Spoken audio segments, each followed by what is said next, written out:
Rahayu, salam jumpa. Saya Tony Yunus.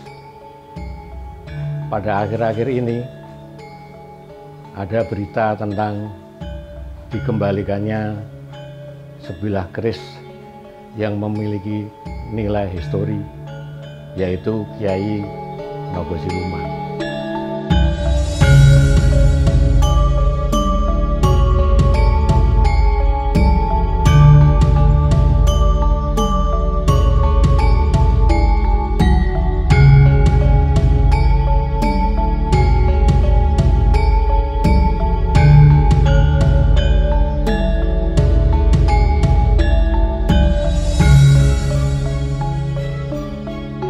Keris Nogosiluman itu adalah keris yang dibuat khusus untuk kesaktian. Nah, saya ingin bercerita dulu sebelumnya bahwa empu menguasai ilmu itu sebetulnya ada cerita atau sejarahnya zaman dulunya.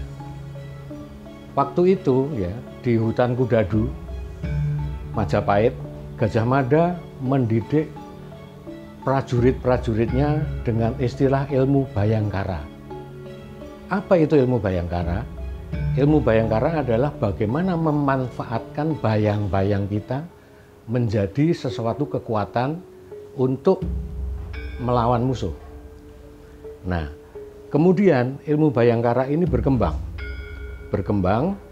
Ada di setiap daerah, ada yang dikatakan itu ilmu wewe putih, ada ilmu Sangang Kedaton atau Keraton Songo, macam-macam. Ilmu itu sebetulnya prinsipnya adalah bagaimana bayang-bayang kita, bayang-bayang badan itu bisa menutupin diri kita. Maka apa yang diisikan, diinduksikan dalam keris Nogosiluman itu adalah bagaimana kita bisa menghilang. Nah, pada waktu itu pelatihannya itu seseorang ada di dalam satu ruangan, di belakangnya diberi lampu atau lentera ya, atau lilin. Kemudian dia harus konsentrasi bagaimana bayangan ini menjadi satu seperti selimut menutupkan diri kita. Dengan konsentrasi itu kita juga bisa mengarahkan kepada bentuk wujud. Misalnya, pada saat konsentrasi sudah tepat, titiknya sudah hening, kita merebahkan tubuh sambil berkata, saya jadi kucing. Maka yang terjadi adalah saya itu kucing. Itulah yang disebut ilmu telik sandi. Nah, ilmu-ilmu ini sampai sekarang ya, itu sebetulnya masih ada yang menguasai. Tetapi karena Belanda juga mempelajari kultur Indonesia, kultur yang sifatnya kebatinan Indonesia, maka dimunculkanlah satu cerita-cerita lain seperti misalnya babi ngepet.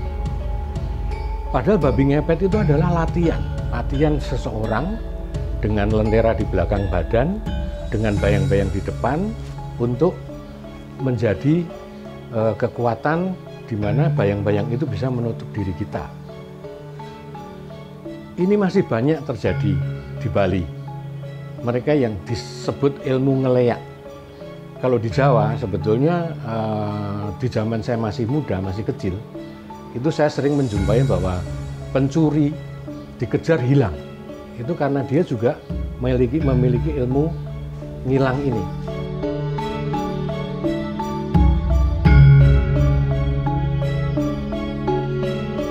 Ini sangat menarik. Menariknya adalah karena value of history-nya itu tinggi. Saya sangat bersyukur keris-keris yang masterpiece ya kembali ke bumi pertiwi ini. Namun ketika saya melihat foto-foto yang dipertunjukkan ke saya agak kaget. Pakemnya sudah berbeda. Keris Nogosiluman, dapur Nogosiluman itu keris pajijatan, yaitu keris untuk kesaktian.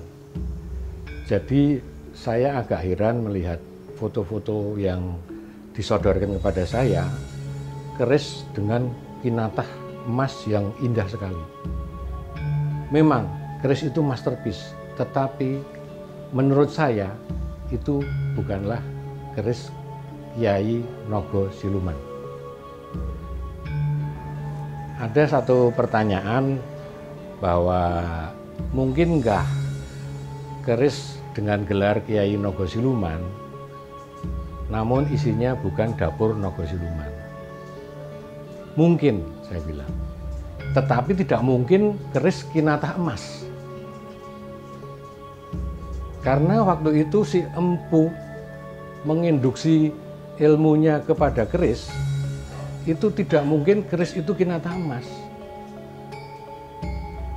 Nah, saya disodorin bahwa keris yang dipulangkan dari Belanda ini justru keris kinatah emas, yaitu keris Nogososro Luk 11 kinatah Wedono 7 ya, itu dengan wuwung gonjo bawah adalah ada ornamen singa dan di depannya gajahnya kayaknya hilang.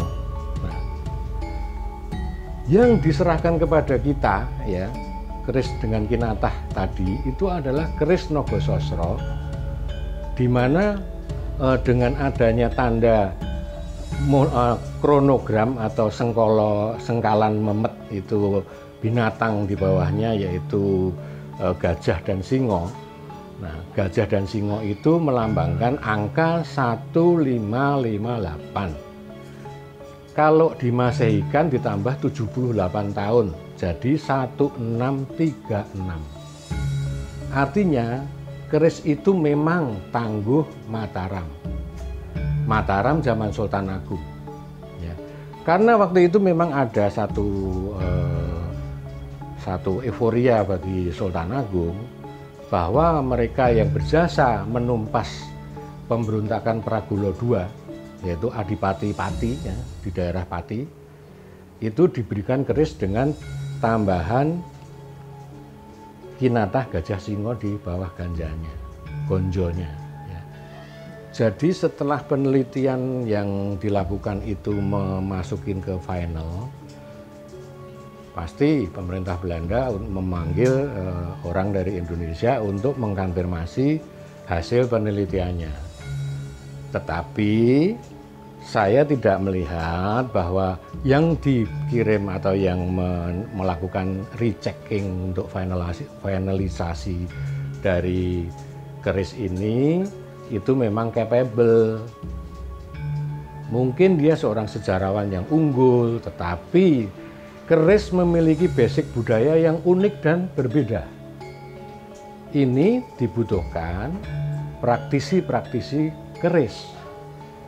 Karena sekarang itu keris sangat berkembang. Penggemar keris sekarang sudah mulai meneliti dengan baik, membuka buku-buku kuno, kajian-kajian kuno, membuat besalen, mempraktekkan membuat keris, sehingga mereka tahu benar ini sebetulnya keris bagaimana. Ya, saya kira saya merasa perlu untuk dilakukan satu pengulangan di mana praktisi keris diajak berbicara supaya nanti tidak terjadi disinformasi kepada anak cucu kita. Jadi ketika keris itu dipamerkan di satu state atau di museum, itu tidak ada disinformasi yang mana penting untuk anak cucu kita nanti. Oke, saya kira cukup demikian karena ini hal yang surprise dan saya juga sebetulnya tidak terlalu siap untuk berbicara ini. Oke, terima kasih.